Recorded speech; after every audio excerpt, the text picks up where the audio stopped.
Narcissists love to try to convince their sources of supply that they are the two ships passing in the night. It was fate, right, that the two of you found each other. And through the art of future faking and a couple other little techniques that get you to believe that you and only you are meant to be with this person. This video will go over how a narcissist gets you to fall for them so fast and why all of this fake love and all of these techniques really work and really stick. Let's start with obsession and idealization. Idealization is just another way to say love bombing, and it's the first phase in the narcissistic cycle of abuse. This is the step where, of course, they text you 500 times a day, right? Like your phone's about to explode. They call you over and over, ask to see you every day, every hour, while they're asking you, of course, a million questions about yourself. They want to know everything, everybody, all about the past, everything else. They're going to bombard you and love bomb you and bomb you with attention, compliments, praise, affection, everything but the kitchen sink, and sometimes, hell, maybe the sink too. This overwhelms some people, but for others, like myself, they eat up all this attention.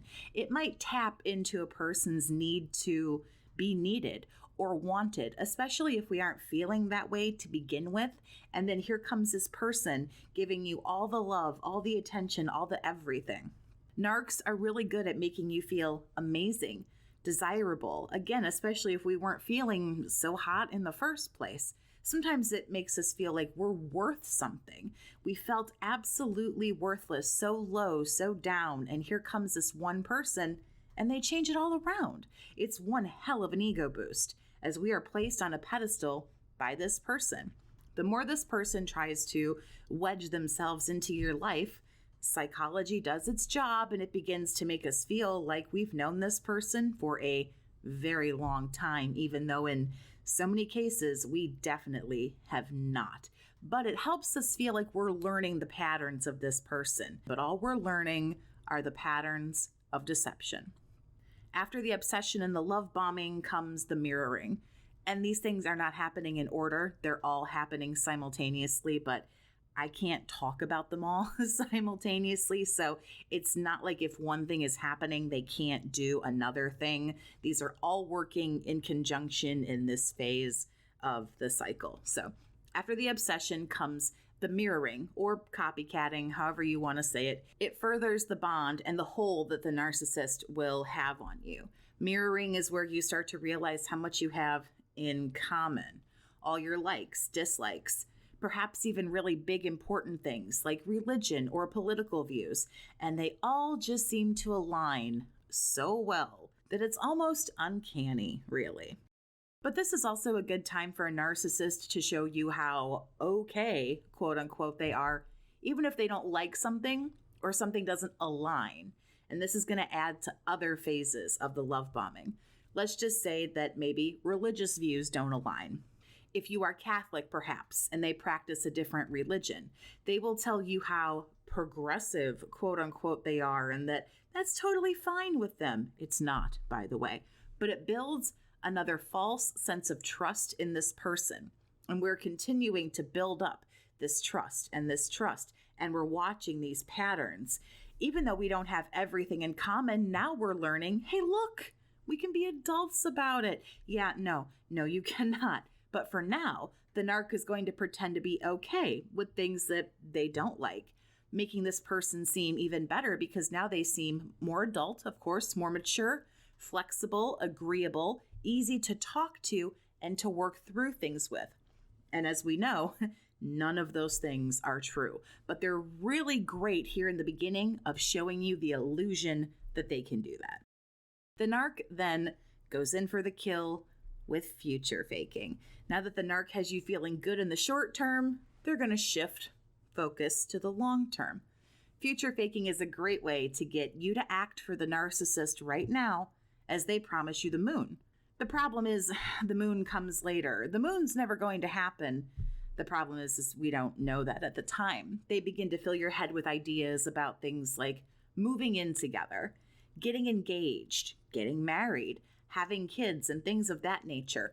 that are huge steps in a relationship. And they can do this, I promise you, very early on in the relationship. They can start talking about these things.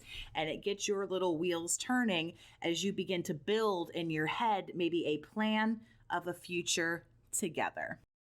If you would like to talk with me one-on-one about what you're going through, get tips and skills and support from a fellow survivor, I invite you to visit my website and book a chat with me. The links to get started are down in the video description. Clarity, understanding, and healing are just a click away. Other things that they can tell you are things like, hey, let's plan a trip for the summer, or let's go somewhere for the holidays, something that is several weeks or months down the road. Weddings and vacays are super popular picks. It gives somebody the feeling this person is really committed and really invested for the long term. If we think about this extremely logically, if you were thinking about leaving somebody, would you look at them in like the middle of May and go, hey, for the holidays, let's go to, I don't know, somewhere where people go skiing. I'm an indoor cat myself. Or you say something like, I hate snow. Let's go, I don't know, insert somewhere tropical. No, you wouldn't do that if you were thinking about leaving somebody, or if you thought the relationship was on the rocks or not doing so well. However, a narcissist can very easily manage this. That's what makes a lot of this so unbelievable, that this person will get so rooted with a person, so involved, so entangled, but at the drop of a hat, they can always walk away.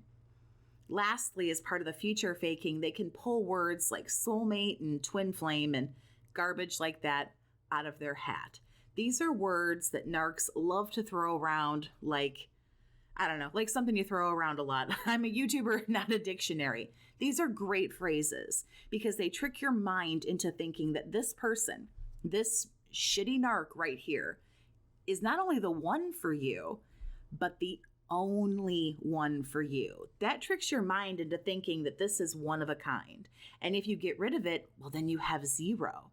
They have you thinking this is the only one for you. You only have one true love in this world. You only have one soulmate, one twin flame, and this is it. Yeah, no, it's not. But, they give you the idea of, holy smokes, if you don't make this work, this is it forever. You're just going to, you're going to die alone. Yeah, okay, drama, reel it in. That's not how it works. Not how it works at all. But again, it gives you kind of that sense of urgency and that sense of importance of, this is it. So don't walk away. Don't disagree. Don't do something where this will fall apart because this is your one person and your one shot. Now the trauma bond begins. Now that they feel they truly have you wrapped in their web and up on the pedestal, they're going to begin to knock you down. The compliments slow down and stop. Less and less plans are made. They don't spend as much time. They don't pay as much attention. The devaluing is right there on the horizon as they're already setting their sights on the next target. And I know for a lot of people, they question, how can this be done so easily? Well, for a lot of narcs, this is all a game, a chase, a thrill. What it is for all of them, I guarantee, is not a relationship or even a friendship to a lesser extent.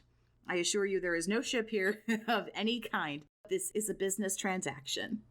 Narcs are not forming any kind of emotional bond with you while they're in a relationship. I mean, they love, quote unquote, you as well as they can, but it's kind of like maybe the way you would almost like love a small animal that like maybe wanders into your house. Like you don't want to hurt it, but you don't like want it in your house. That's kind of like maybe the way I think they feel about us. But even that feeling doesn't last very long before you commit some kind of a sin and utter the word no, or you don't answer to their beck and call, and they can very easily hate you. Oh, let's not forget how jealous they are of everything that you have and do. So it's all destined to fail. We know it's all destined to fail, but that's not what I want to talk about. Tell me how you were future faked and love bombed down in the comments. Thanks so much for listening. Have a great day, survivor, and take care of yourself.